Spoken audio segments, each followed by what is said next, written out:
Oi meninos e meninas, tudo bem com vocês? Essa aula eu vou mostrar para vocês os materiais que vamos usar para fazer as 3 peças do minicurso. No minicurso eu vou ensinar vocês a fazer um casaco kimono, dupla face, vou ensinar vocês a fazerem um vestidinho com acabamento com babados, né? E vou ensinar vocês também a fazer uma calça unissex, tanto que você pode usar a mesma fórmula de modelagem para fazer para meninos ou meninas. Esse casaco também que eu vou ensinar para vocês, ele também pode ser unissex, tá ok? O mini curso é totalmente gratuito e para você participar, basta clicar no link que está abaixo do vídeo. Então vamos lá começar a aula.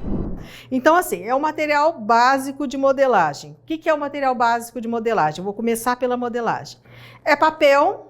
Esse papel, gente, tem até no meu site, eu fiz um post só mostrando todo tipo de papel que pode ser usado para você fazer molde, tá? Então, se você tiver dúvida, você pode ir lá. Mas eu vou usar aqui um papel, que é um papel sulfite, só que ele é A2, ou seja, ele é maior, né? Então esse daqui é um bloco desses blocos clip chart que eu compro em papelaria, né? Que é comprado em papelaria e eu uso muito esse tipo de papel. Mas ele não é um papel assim.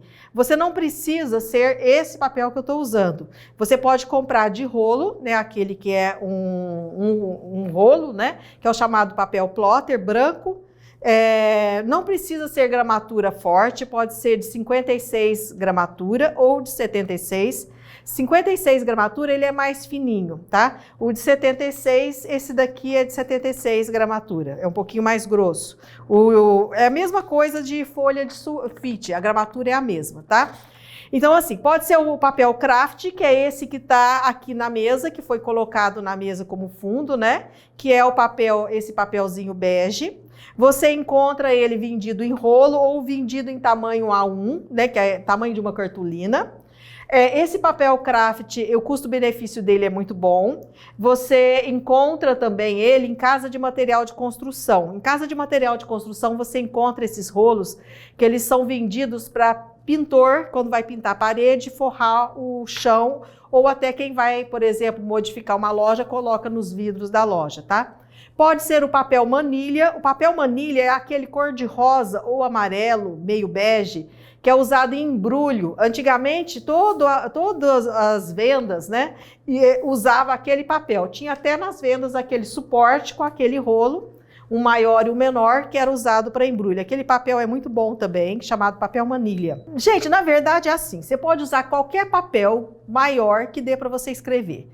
Não tem o papel, você tem lá um bloco, eu tenho um bloco de sulfite aqui pequeno. Cola um no outro, vai colando um sulfite no outro, vai colando no outro, até formar o papel do tamanho que você precisa. Pode ser até mesmo folhas de revista colado uma na outra. Então papel para modelagem não precisa ser, tem que ser branco igualzinho a Marlene está usando. Não precisa. Desde que você tenha um papel que ele seja retinho, que dê para você desenhar o molde nele, ele é um papel para modelagem, tá ok?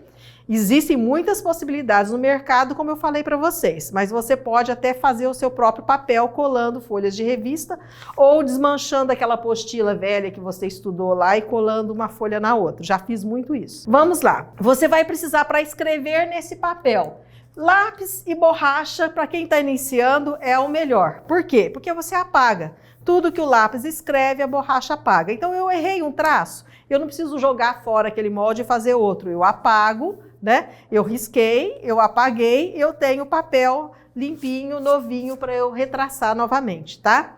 Pode usar caneta? Pode. Eu vou usar aqui essa caneta permanente, né, vocês vão ver eu usando, para você conseguir visualizar melhor. As câmeras captam melhor essa caneta, né? Ela é mais grossa, mas quando eu vou fazer molde, eu uso a caneta Bic, aquela caneta fininha, comum, né? Primeiro, ou eu uso lápis e borracha quando é algo mais complexo, que eu sei que eu vou ter que apagar e ficar acertando até o traço ficar bonitinho, né? Então vamos lá, caneta, lápis ou lápis e borracha. Você vai precisar de uma fita métrica, para você tirar as medidas do corpo da pessoa, né? A fita métrica, aliás, em costura ela é essencial, né? Não tem como você ficar sem ela. Existe no mercado vários modelos de fita métrica. Esse daqui é um clássico modelo alfaiataria. Qual que é a fita métrica alfaiataria? É essa que tem uma cor, são divididas de 10 em 10 centímetros, com cores diferentes, e do outro lado a medida em polegada. No Brasil não usa medida em polegada, isso daqui é comum nos Estados Unidos e Inglaterra, por exemplo, né? O resto do mundo usa, a maioria dos outros países, deve ter outros que também usa polegada, mas a maioria dos outros países usa medida em centímetro. Então você pode comprar uma fita métrica que tenha centímetro dos dois lados, não tem problema nenhum, tá? Contanto que ela tenha as medidas em centímetro. A mais clássica, ela tem 1,5 m de comprimento, né? 1,5 m de comprimento. Mas existe agora no mercado, é difícil de achar, eu só achei pela internet, a fita de 3 metros. Essa fita de 3 metros, toda costureira que vai costurar sobre medida precisa ter. Por quê? Para você tirar a medida plus size. Porque tem mulheres que têm uma circunferência de quadril ou de busto maior do que 1,5 m, do que 150 centímetros. Então você vai ter que ter uma fita maior.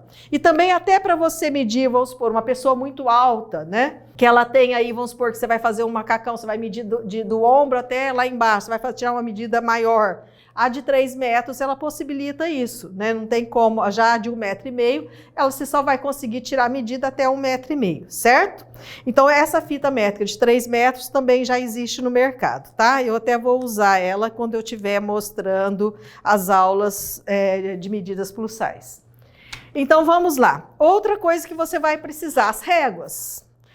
Ah, eu não encontro régua no meu mercado. Olha, você pode ir numa papelaria e comprar um esquadro. O que é um esquadro? O esquadro é isso aqui, ó. É quando ela é triangular, ela tem um lado reto, outro lado reto, e ela encontra essa ponta na outra. Isso aqui é um esquadro, tá?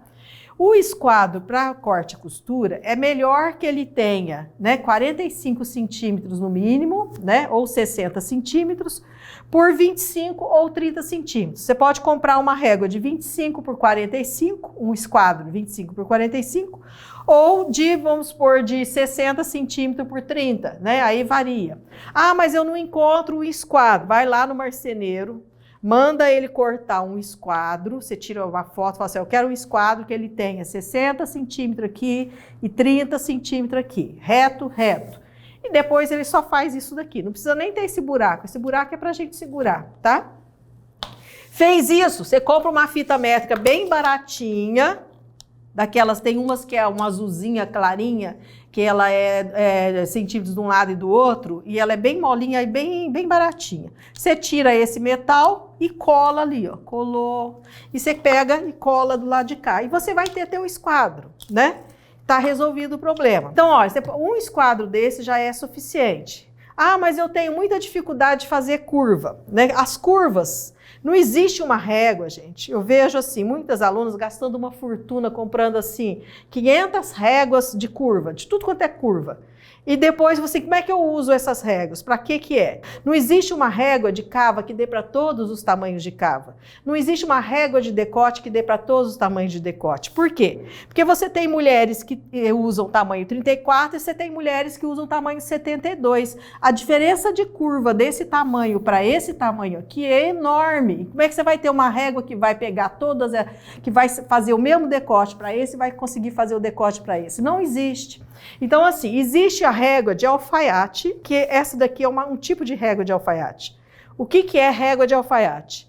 Tem o esquadro, ou seja, linha reta e reta, e ela tem uma curva que você vai usar essa curva para te ajudar a desenhar cava, decote, curva de cintura, curva de quadril, o gancho. Isso ela se chama uma régua de alfaiate. Existem modelos diferentes. Esse daqui é o meu modelo, eu desenhei esse modelo aqui, né, que a Máximos vende, mas existem no mercado outros tipos de régua de alfaiate. Mas basicamente a régua de alfaiate ela tem um esquadro e uma curva, certo?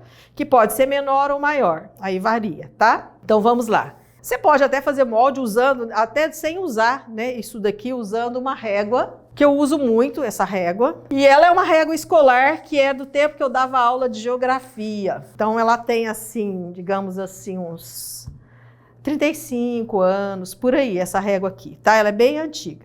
Então assim, ó, para você ver como ela é dura, né? Então essa régua aqui você encontra também em casa que vende material escolar para professor, tá? Precisa ser essa daqui? Não. Você pede para o marceneiro cortar uma ripa de 1 metro. Aí você pega, cortou a ripinha de 1 metro, a largura aqui, ó, não precisa ser mais do que isso aqui de largura, ó. Essa daqui tem 4,5, né? 4 centímetros de largura é suficiente. Pede para ele pôr esse toquinho aqui em cima que ajuda você a segurar, tá? É um toquinho aqui assim, de madeira, só para você segurar, bem no meio dela.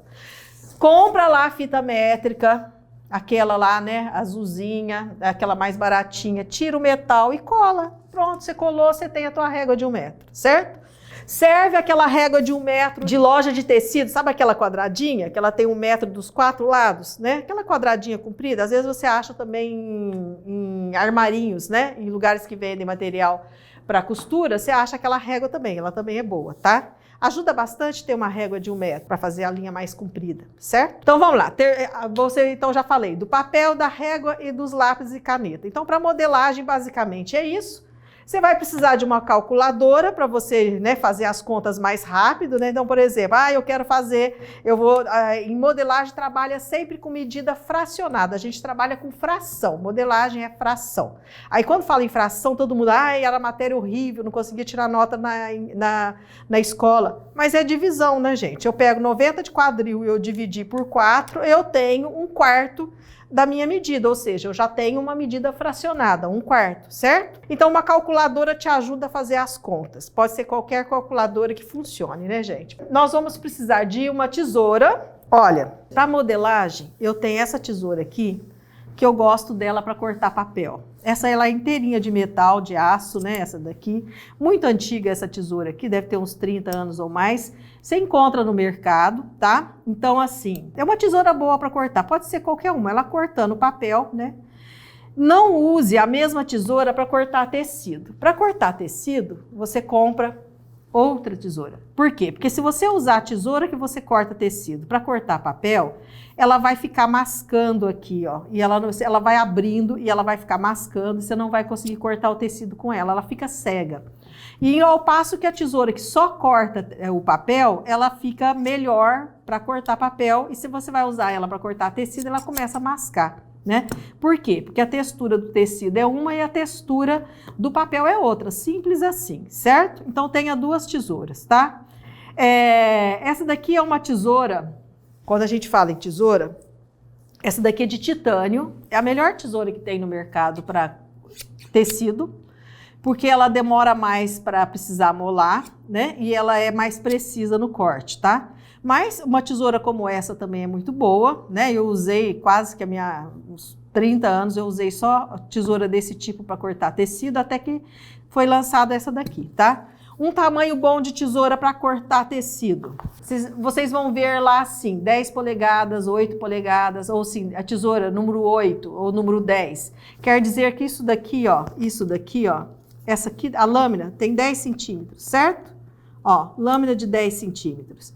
Então, assim, a lâmina de 10 centímetros é a melhor, tá? Ó, ela é o tamanho ideal para costura, tá? A de cortar papel pode ser menor, pode ser a de 8. Você pode comprar uma de 8 assim e uma de 10 assim mesmo para cortar a de 10 para tecido, tá? Mas para tecido tem que ser aqui a lâmina de 10, o número 10, tá? Como é falado, como é vendido, né? Então, tesoura, já falamos aqui, certo? O que mais que a gente precisa? A cola. Você vai precisar de cola. Por quê? Porque às vezes você vai precisar emendar o papel no outro, né? Então, sempre vai ter que ter cola. Eu vou colar um papel no outro. Aqui mesmo eu vou ter que colar, porque esse papel é pequeno. Então, uma cola comum, tá? Durex também você pode usar. Eu uso bastante durex quando eu vou fazer transferência de pence, eu corto, viro, dobro, assim, eu ponho um durexzinhos ali para ver, ou quando eu vou testar o molde. Eu acabei de fazer o molde, eu recorto, dobro as pences, dobro tudo que eu tenho que dobrar e coloco o durex e vejo se tá direitinho, né? Se não vai ficar ponta, se não vai sobrar. Então, o durex também é uma coisa boa para você usar, tá? Então, isso daqui para a gente fazer os moldes. Agora, o que nós vamos precisar para a costura? Para a costura, nós vamos precisar da fita métrica, continua precisando dela. Os tecidos. Para esse mini curso, eu indiquei lá vários tipos de tecido. Você vai poder fazer as peças em malha de algodão, 100% algodão, malha com um pouquinho de elasticidade, moletom, moletinho. Tá muito na moda agora roupa de verão de moletinho, tem um moletinho mais fresco, com fios mais leves para o Brasil, né, lançado há pouco tempo. Você pode usar para fazer, por exemplo, o casaquinho, ou fazer a calça, ou fazer o vestido. O viscolinho, pode usar o linho ou o linhão, você pode usar, por exemplo, um tecido tricoline, você pode usar um popeline, você pode usar uma viscose, tá? São todos tecidos, depende do jeito que você quer o seu casaquinho, o seu vestido ou a sua calça. Se você quer um tecido mais quentinho ou você quer um tecido mais fresco, certo? Então, você vai precisar dos tecidos para fazer a sua peça. Vai precisar dos giz para riscar no tecido, né? Então, nós vamos precisar aqui, ó, do giz, né, para riscar no tecido. Pode ser assim, o giz de alfaiate, tem esse daqui, tem aquele que é em triângulozinho, que é o mais antigo, mais conhecido. Pode ser esse aqui, ó, de lápis. Pode até riscar com uma caneta comum, se você vai cortar ali depois, né? Se vai ser na linha de corte, por exemplo. Então, para marcar, você vai precisar de alfinetes, que nós vamos alfinetar algumas coisas, né? Eu gosto desse alfinete aqui, ó. Eu uso muito esse alfinete. Primeiro porque ele é longo, ele tem isso daqui, ó, longo. Vou até pôr aqui os centímetros dele, tá? Ele tem aqui, ó, 4 centímetros. Deixa eu pôr num papel branco, né? Deixa eu pôr aqui. Eu acabei de tirar o papel, mas eu vou pôr aqui, ó. Então, eu acho que visualiza mais. Então, ele tem 4 centímetros e a bolinha dele é esse daqui de uma florzinha. Eu gosto muito desse, tá? Eu acho que ele é melhor para você visualizar e por ele ter a cabeça chata, ele fica chatinho. Se ele tem uma bolinha, a bolinha tende a levantar assim e ficar assim. Se aqui é bolinha, se é redondinho. Então, ele sendo chatinho, ó, ele fica chatinho. Ele não modifica aquilo que aonde você colocou. Então, ele fica melhor, tá? Então, esse daqui é o alfinete que eu gosto de usar.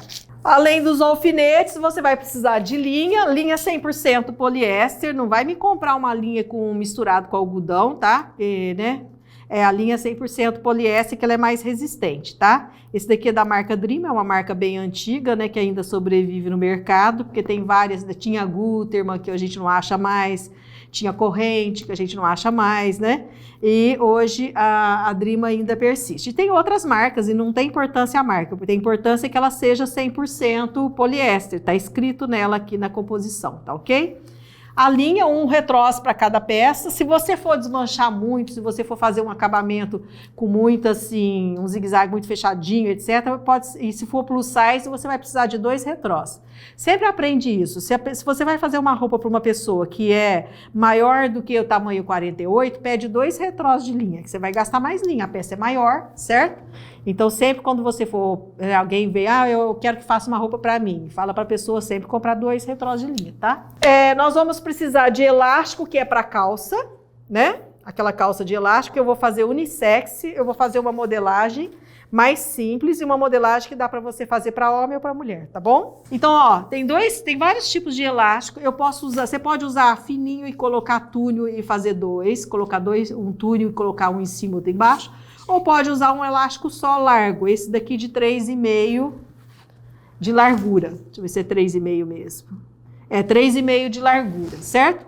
Olha uma coisa interessante, ó. Esse elástico, toda a composição, os fios que foram...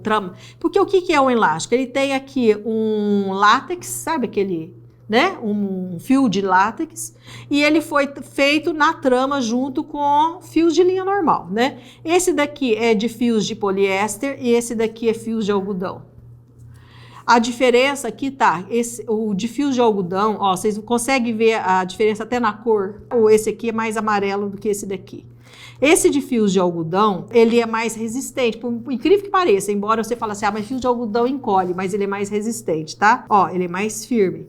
Esse daqui, ó, é mais mole, ele estica mais. Esse aqui estica menos. Só que, por exemplo, numa roupa, então vamos supor, se eu vou usar esse com fios de nylon, eu tenho que reduzir a medida 20%. Se eu for usar esse, 15% é suficiente, porque esse estica menos. Incrível que pareça, mas às vezes você faz, eu acho que já pode ter acontecido com alguma costureira que está me ouvindo, de fazer uma calça, de medir o elástico, de fazer o elástico menos 15% certinho, colocar o elástico e ficar grande demais para a pessoa.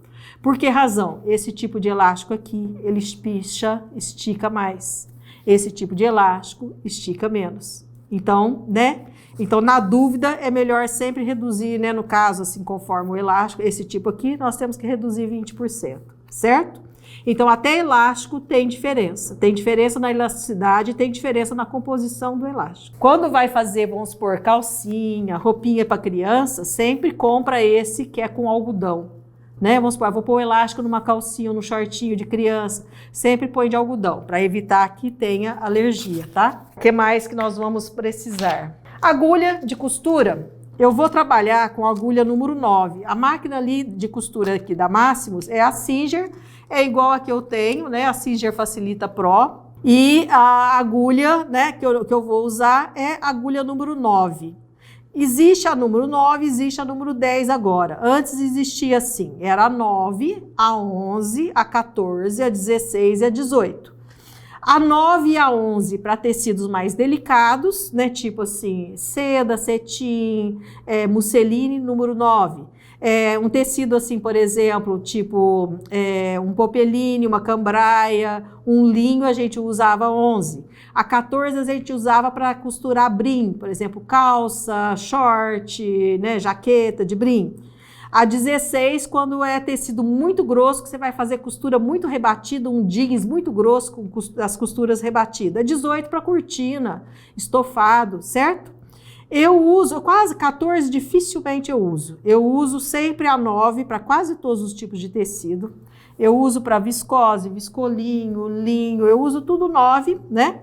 E no máximo a 11, né? Mesmo para fazer um short de sarja ou um blazer de linho, por exemplo, eu uso a 11.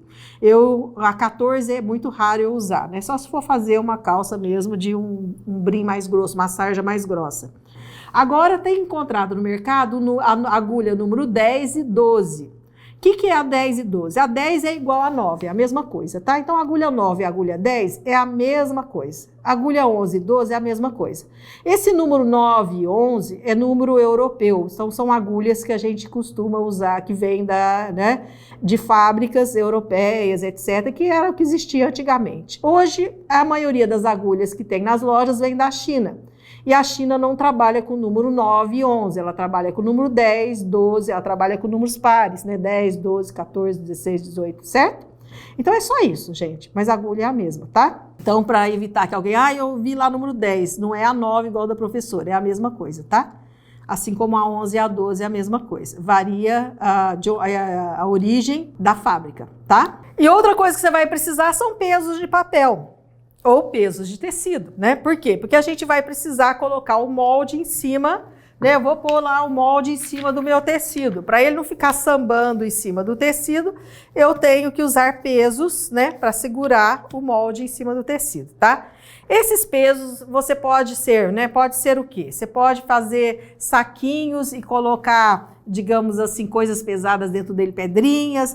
Você pode achar pedras bonitas, maiores e usar essas pedras. Você pode ir lá na marmoraria e pedir para ele fazer redondinho, né? Porque a marmoraria, gente, tem muito essas pedras redondinhas, porque sabe quando eles vão cortar a bola para pôr pia, né? Para pôr a torneira? Então eles cortam aquelas rodelinhas, né? Então sempre tem aquelas rodelinhas, aqueles pesos redondinhos que você pode, às vezes, eles te dão de graça na marmoraria. Você lixa ele bem, né? Porque senão você vai pôr uma pedra assim, vai lixar o tecido, desfiar o tecido. Lixa ela bem, né? Lava bonitinho. Pode ser. Você pode ir na marcenaria e mandar cortar quadradinhos, né? De madeira, quadradinhos. Você lixa bem, pode usar quadradinhos de madeira. Você pode ir, como eu, lá no Xing Ling, né? E você lá na loja chinesa e você comprar. Tudo que eu acho assim bonitinho que serve para, né? Que isso daqui é enfeite, né? São os darumas, que são, né, amuletos japoneses, né? Então eu comprei lá vários desse, né? Veio uma caixinha com meia dúzia dele. Aí eu tirei isso daqui, enchi com tecido mesmo por dentro para ele ficar mais resistente, mais pesado, e colei novamente, né? E eu tenho meus pezinhos de papel assim. Mas isso é porque eu quis, como se diz, fazer uma graça, né? Digamos assim, que eu achei bonitinho. Falei assim, esse aqui, né? Vocês já viram eu usando vidro, um quadradinho de vidro, que eu também comprei em loja de R$1,99, dessas lojas, né, de decoração, né, de chineses. E esses quadradinhos têm até umas imagens, uns desenhos dentro, eu achei bonitinho e eu comprei na época vários desses, né? que a gente antigamente chamava de bibelô, né? Que você comprava para deixar nas penteadeiras, né? As pessoas usavam muito bibelôs na decoração, que são essas coisinhas pequenininhas, né? Que você colocava de enfeitinho, né? Então você pode usar esses quadradinhos. Ou seja, ele sendo pesado, colocando em cima do papel, ele não sendo grande demais, né? Ele dando para você cortar, ele não atrapalhar teu braço, ó, eu vou cortar aqui, ó, não vai atrapalhar meu braço passa por cima dele. É o que ele precisa ser, não pode ser uma coisa muito alta, que senão, né? Pode ser até xícara, minha mãe usava xícara que quebrava a asa, xícara de café, aquelas pequenininhas que quebrava a asa, como peso. O peso dela eram xicrinhas, todas de asinhas quebradas, que ela virava ao contrário e usava como peso. Então, isso, né, ou seja, muita coisa aí na sua casa pode servir para você colocar como peso de papel, tá bom? Então, olha, encerramos aqui os materiais que nós vamos precisar para essas 3 aulas. Esses materiais que eu estou citando aqui, praticamente você precisa ter mesmo para você realizar qualquer processo de costura. Tirando o elástico, se você não for fazer roupa de elástico, você não precisa dele, mas todo o restante você realmente precisa para fazer modelagem, o corte e a costura, certo? Então vamos lá trabalhar, meninas, vamos começar os nossos trabalhos e vamos fazer coisas bonitas, vocês vão fotografar e vão colocar para eu ver nos grupos do Facebook. E espero todas vocês nas aulas do mini curso. Aquele abraço, fiquem com Deus e até lá!